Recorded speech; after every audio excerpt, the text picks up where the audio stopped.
Donc déjà, attends, excuse-moi, totalement crédit vendeur, donc on est d'accord que tu ne sors aucun apport de ta poche. Non, zéro. Super. Zéro.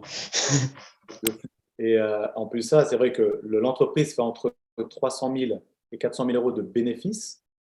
Ça veut dire que si on divise ça par 12 mois, ça fait qu'elle fait entre 20 et 35 000 euros par mois de bénéfices, de dividendes. Mais en plus ça, il y a aussi un salaire. On ne va pas donner le montant du salaire, mais il y a aussi en plus un salaire à ce cédant.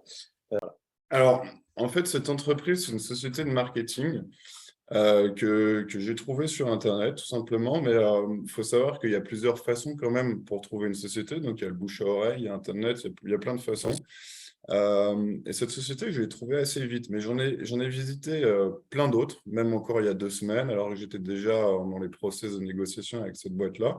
Alors, cette boîte-là, ce que j'ai trouvé intéressant dedans, c'est qu'en fait, elle croît. Bon, après, évidemment, il y a des périodes de crise un peu difficiles, Covid était difficile, mais globalement, elle croît et elle est très rentable. C'est une boîte qui oscille, grosso modo, ses revenus entre 1,5 million et 1 million de chiffre d'affaires. Là, cette année, ça va plutôt être proche du million, et avec un résultat à chaque fois net qui est supérieur à 15%. C'est une entreprise de menuiserie et c'était un cédant qui partait à la retraite. Donc aujourd'hui, le cédant nous suit pendant 9 mois. Voilà, il est hyper cool, hyper professionnel. Il nous aide, mais comme pas possible. La formation m'a beaucoup aidé. Donc j'avais besoin. Alors, pour rien vous cacher, j'ai fait des petites formations gratuites sur Internet comme tout le monde, mais j'avais besoin de quelque chose d'un peu plus qualitatif. Et donc, voilà pourquoi j'ai pris la formation de Pedro au mois de juin. Je passais beaucoup d'heures dans le train, donc j'en en profitais un maximum pour apprendre toutes les petites ficelles. Et à partir de septembre, on a trouvé, donc j'avais déjà un associé avec qui je m'entendais bien et qui m'avait proposé cette entreprise en octobre, je crois, septembre ou octobre. Et voilà, le fait. Je suis dans les locaux de la pépinière d'entreprise. Donc, il y a plusieurs entreprises. Je n'ai pas tous ces locaux, évidemment. Donc, l'entreprise que je rachète, c'est une entreprise à côté d'Orléans, qui est une société de services informatiques. Donc, ils font de la prestation auprès des professionnels et des collectivités. Et en fait, c'est une entreprise dans laquelle j'ai travaillé, puisque j'ai été salarié de cette entreprise. C'est une boîte qui est assez ancienne. Elle a plus de 20 ans. Alors, c'est une boîte qui fait 200 000 euros de chiffre d'affaires. Qui a une toute petite croissance, alors moins depuis 2 ans, c'est ce que je te disais, il y a eu des changements dans la vie du cédant qui font que le chiffre d'affaires a pas chuté, mais a stagné. Et donc, aujourd'hui, mon objectif, c'est de regonfler un peu ce chiffre d'affaires en reprenant, en retravaillant les contrats, en retravaillant la partie commerciale, en augmentant, en embauchant aussi, parce que ça passe aussi par là. Et donc, moi, je vise un chiffre d'affaires à 250 000 euros pour cette année. Alors, j'ai repris une société qui est spécialisée dans la course au dernier kilomètre. C'est une société qui a été créée en 1994 et qui fait à peu près 600 000 euros de chiffre d'affaires. À l'intérieur, il y a 7 véhicules avec forcément 7 employés et 2 coursiers moto, ce qui fait qu'il y a 9 coursiers. Plus un dispatcher, c'est-à-dire quelqu'un qui s'occupe de donner les courses à tous les coursiers, et un mi-temps sur l'administratif. Son activité, donc, c'est un magasin de literie et multimédia, avec un chiffre d'affaires qui avoisine les 2 millions d'euros. Et effectivement, après négociation, j'ai réussi à obtenir un crédit vendeur total de 275 000 euros sur 5 ans. Et dis-moi un truc, il y a de la trésorerie qui est inclus dans cette offre? Oui, il y a une trésorerie qui avoisine les 300 000 euros. Ok, aujourd'hui, tu as cette somme? Pas du tout. Non, Ok. non. C'est quoi l'offre que tu as faite alors? Alors, en fait, du coup, j'ai voulu faire un deal structuré, évidemment, en trouvant de l'argent par différents moyens. Donc, il y a 85%, je vais essayer d'aller les chercher en crédit bancaire. Donc, Par contre, sans caution, sans être caution. ouais, évidemment, ça en effet, c'est un des conseils que tu me dis. Évidemment, moi, je ne veux pas du tout aborder ce sujet caution. Moi, prendre une cote, aujourd'hui, je ne sais pas la faire. Aujourd'hui, comment dire, je vais au commercial avec le cédant qui m'explique un peu comment ça fonctionne. Voilà, j'apprends le métier. Je ne connaissais pas du tout le métier. moi, il me coûte 25 000 euros. Alors après, il y a des conditions qui font que, notamment ce que tu nous as appris en passant par un crédit vendeur, je ne vais pas mettre 25 000 euros de ma poche. Il y a une partie que je vais mettre de ma poche et une partie que je vais mettre en crédit vendeur. En plus, la partie de ta poche, c'est 2 000 – 3 000 euros. 2 – 3 C'est 000 ça, euros. exactement. Et le reste, donc, ça va faire 22 000 euros. Et ces 22 000 euros-là, c'est la boîte que tu reprends qui va la ça. rembourser tous les mois, je sais pas, sur 12, 24 mois ou plus. Alors, c'est sur 3 ans et c'est effectivement le chiffre d'affaires en fait, généré par les ventes et la prestation de service qui va payer mensuellement le cédant. C'est justement ce point, c'est-à-dire que moi, suite à la formation que j'ai prise, j'ai cherché un petit peu à droite, à gauche, et dans mes relations, j'ai trouvé quelqu'un qui s'occupait de toute la partie opérationnelle de la boîte. Donc aujourd'hui, on s'associe ensemble pour pouvoir reprendre sa boîte, mais lui, il travaille, voilà, il s'occupe, on va dire, il s'occupe pas de tout ce qui est administratif, social, mais il s'occupe de tout le reste. C'est une sorte de directeur opérationnel. Parce que tu conserves ton boulot à côté. Tu estimes à combien de temps par semaine le boulot que tu vas effectuer là-dedans? Une demi-journée, une journée, 2 journées? Alors moi, j'estime à 2 heures par semaine. Super. Et tout ça, tu vas te déplacer ou en visio? Alors, je me déplacerai donc une fois par mois, mais sinon, ça sera tout en visio. Honnêtement, il y en a 8 sur 10. Ce sont des gens qui veulent partir à la retraite, ce sont des gens qui veulent arrêter. Et donc, du coup, le 15% restant que je n'avais pas, qui est quand même une sacrée somme, en fait, je les utilise en faisant en fait un apport en utilisant les capitaux propres de l'entreprise. Donc, grosso modo, moi, je rachète la société avec de la trésorerie dedans.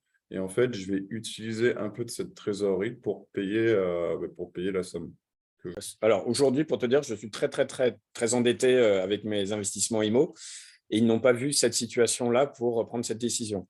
On a fait, pas plusieurs banques, on en a fait 3 et on a fait surtout la banque du cédant où était avant l'entreprise. Et donc forcément, à partir de là, ils nous ont suivis. Voilà, ils nous ont vraiment ouvert les portes parce qu'ils connaissaient l'historique, ils avaient tout l'historique. C'est une boîte qui fonctionnait hyper bien et donc à partir de là, ils nous ont fait confiance. Parce que comment ça s'est présenté au niveau de la banque? J'aurais dit bonjour, je paye aujourd'hui X, un loyer X, qui est assez élevé en plus. Alors c'est un beau bâtiment, il est neuf. Tu as vu, je t'ai montré le patio tout à l'heure, c'est très joli. Mais je leur ai dit, voilà, moi je vais reprendre la boîte, on va juste la déménager et je vais payer 200 euros de moins. Donc la banque, en termes de calcul, je veux dire, nous dans nos charges courantes, on a X de loyer au bilan. Ils l'ont depuis 3-4 ans, parce que je vous dis, la boîte, elle a 25 ans. Donc, forcément, on a le nombre de bilans qu'il faut. Mais là, c'est tout bête, en fait. La banque se dit, OK, il va juste réduire son loyer et en plus, il devient propriétaire. Aujourd'hui, on s'est mis d'accord sur 415 000 euros.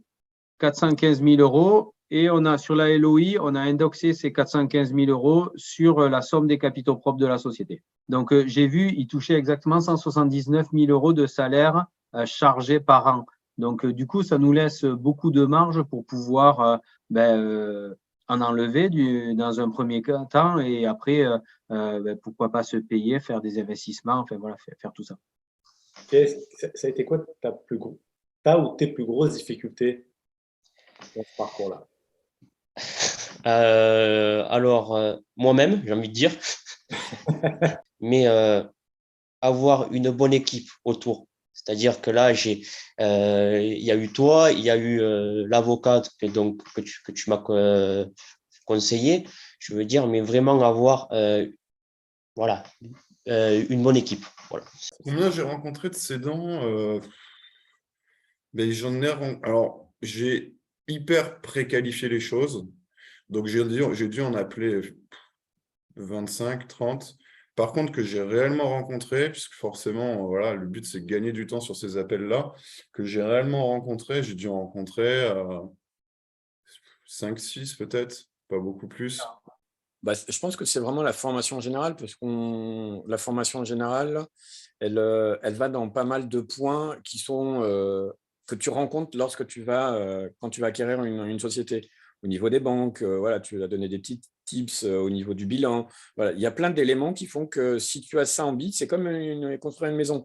Si tu as les bonnes fondations, après, tu grimpes en échelon. si j'avais pas ça, peut-être forcément, on serait peut-être passé à côté de certaines choses. Donc, Donc, c'est un financement sur 15 ans, du coup, sur des locaux commerciaux.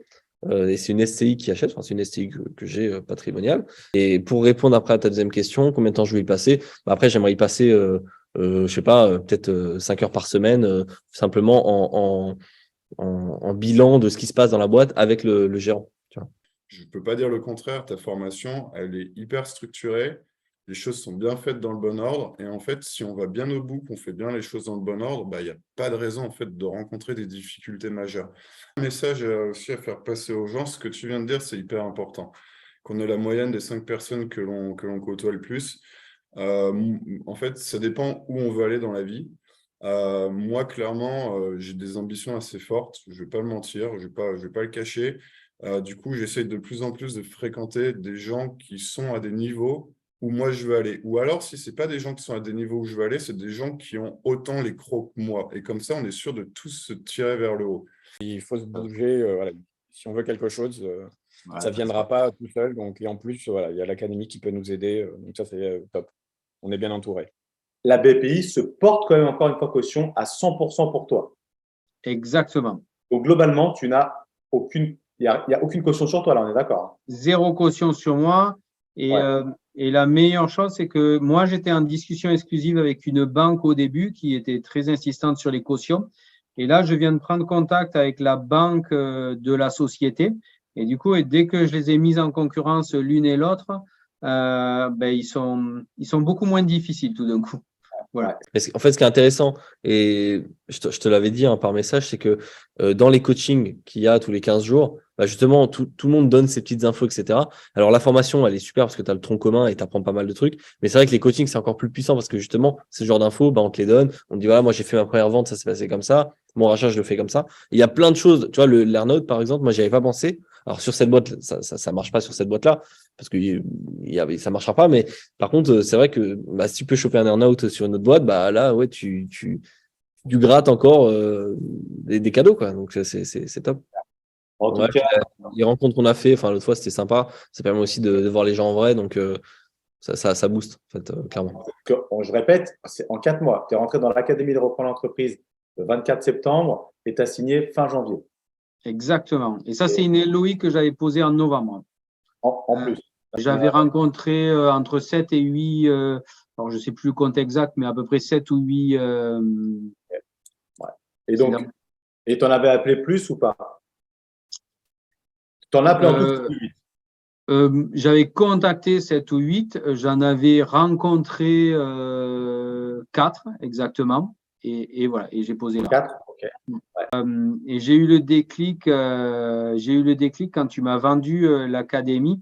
On a eu un petit audit d'1 heure et je pense que là, il y a quelque chose dans mon cerveau qui s'est totalement débloqué et je me suis lancé, j'ai passé beaucoup d'heures au début sur l'académie et à essayer d'appliquer les méthodes. Alors, j'ai peut-être pas tout appliqué de manière à la lettre, mais bon, voilà, j'ai pris le meilleur. Et aujourd'hui, ça m'est arrivé sur ce premier succès. Donc, du coup, je pense que vraiment, le point impactant, c'est le fait de dire, je paye l'académie et je me lance dans le projet. Et en fait, on baigne là-dedans, on rencontre des gens et ça permet vraiment de se lancer.